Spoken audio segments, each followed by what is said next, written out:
தற்போது நமது இணைப்பில் நாமக்கல் நாடாளுமன்ற உறுப்பினர் ராஜேஷ்குமார் இணைந்திருக்கிறார். அவரிடம் பேசலாம். சார் வணக்கம். சார் வணக்கங்க.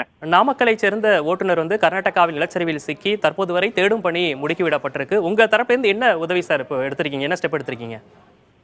அதாவது இந்த மாதம் 16ஆம் தேதி கர்நாடகா மாநிலம் உத்தரகண்ட் மாவட்டத்துல சிரூருங்கிற இடத்துல மொத்தம் 3 தமிழ்நாட்டை சேர்ந்த 3 டேங்கர் லாரி அங்க மிகப்பெரிய மண் சரிவுல சிக்கிய காட்சிகள் நீங்க பார்த்திருப்பீங்க. அதுல 3 ஓட்டுநர்களும் சம்பவ இடத்திலேயே அங்கேயே அவங்க உயிர் இழந்துட்டாங்க.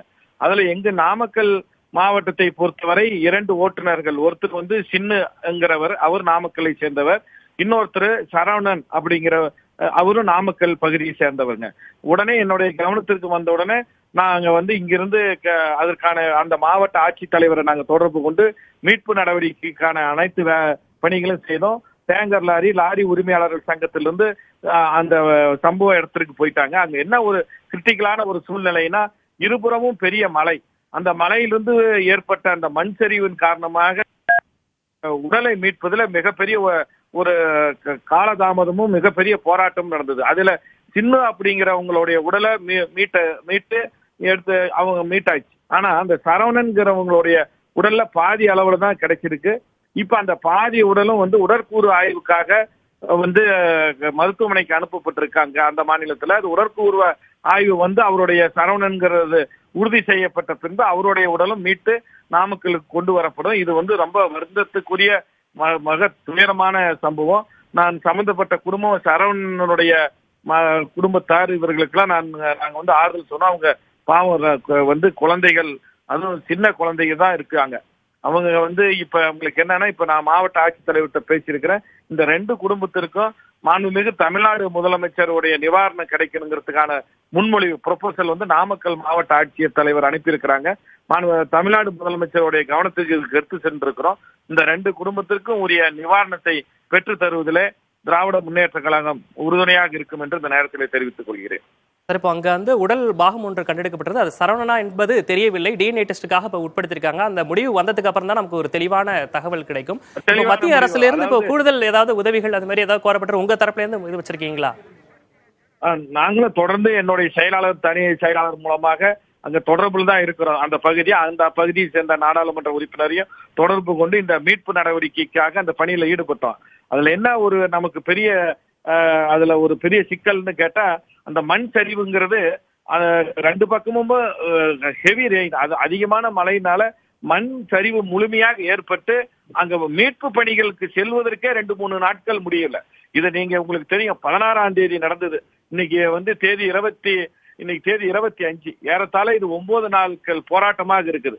இந்த 9 நாள் போராட்டத்துல தான் அந்த மிகப்பெரிய மண் சரிவுல இருந்து சரவணனுடைய உடல்ங்கிறது இன்னும் கண்டறியறதுக்கு உடற்கூறு முடிவு நமக்கு வந்தாகணும். இப்போ ஒரு பாதி உடல் கிடைத்திருக்கு. அதுக்கான உடற்கூறு அந்த ஆய்வு நடந்துகிட்டு இருக்கு. அவருடைய அம்மாவும் அவங்க குடும்பத்தாரும் அந்த மாவட்டத்திற்கு, உத்தரகண்ட் மாவட்ட மருத்துவமனைக்கு சென்றிருக்கிறாங்க. நாளைக்கு அந்த உடற்கூறு ஆய்வு அறிக்கை வந்தவுடனே எதிர்பார்க்கிறேங்க. இப்போ நீங்க அந்த சம்பவம் நடந்த இடத்துல பல்வேறு தகவல் சொல்றாங்க. அதாவது இந்த மாதிரி பேரிடர் காலங்கள்ல அந்த இடத்துல வண்டி ஓட்டுறதே ரொம்ப சிரமமா இருக்கும். 2 மலைமுகடுக்கு நடுவே தான் அந்த சாலை இருக்கு. அந்த சாலை பாதுகாப்பான சாலையா என்பது போன்ற பல்வேறு கேள்விகள்லாம் எழுப்பியிருக்காங்க. இப்போ மத்திய அரசு சார்பா அந்த இடத்துல போக்குவரத்துக்கு தடை செய்திருக்கோ இல்ல அதை ஆய்வுக்கு உட்படுத்தி அதற்கப்புறம் அங்க போக்குவரத்து மேம்படுத்துவதற்கோ நீங்க ஏதாவது ஸ்டெப் எடுப்பீங்களா சார்? கட்டாயமா இது போன்று பல்வேறு இந்தியா முழுக்க இருக்கிற பல்வேறு மலைப்பகுதிகளை பொறுத்தவரை நம் தமிழ்நாட்டில் இருக்கின்ற மலைப்பகுதிகளில் நீங்கள் காண்கின்ற போது அது கற்கள், அதாவது பாறைகளும் நிறைந்திருக்கும், மண்ணும் நிறைந்திருக்கும்.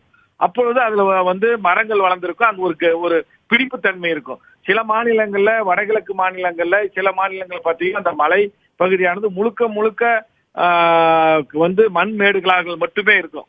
அப்பொழுதுங்கிறப்ப அந்த அதிகமான மலைப்பகுதி, அதிகமாக மழை பெய்கின்ற போது அந்த மண்ணெல்லாம் கரைந்து சரிவு ஏற்பட்டு அந்த இடத்துல வரக்கூடிய அந்த சாலைகள் மீது வந்துடும். இது மாதிரி விபத்துகள் இது ஒரு பெரிய துரதிருஷ்டவசமானது அந்த விபத்து நடந்துருது.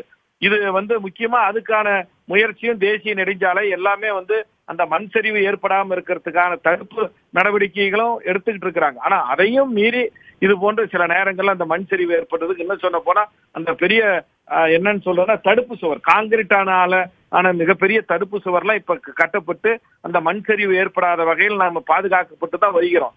ஆனா அதையும் மீறி நம்ம சில இடங்கள்ல அந்த மாதிரியான சம்பவங்கள் இப்ப நடந்துருது. இனி வருங்காலங்கள்ல இது மாதிரி இதை மத்திய ஒன்றிய அரசாங்கத்துடைய கவனத்திற்கு எடுத்து சென்று இது போன்ற நெடுஞ்சாலைகள் ஓரமாக முழுக்க நாடாளுமன்ற உறுப்பினரா என்னென்ன விஷயங்கள் எல்லாம் நீங்க மேற்கொள்ள முடியுமோ அதெல்லாம் அதெல்லாம் செஞ்சிட்டு இருக்க அப்படின்றத குறிப்பிட்டிருந்தீங்க. இணைப்பில் வந்து பேசியமைக்காக நன்றி திரு ராஜேஷ்குமார்.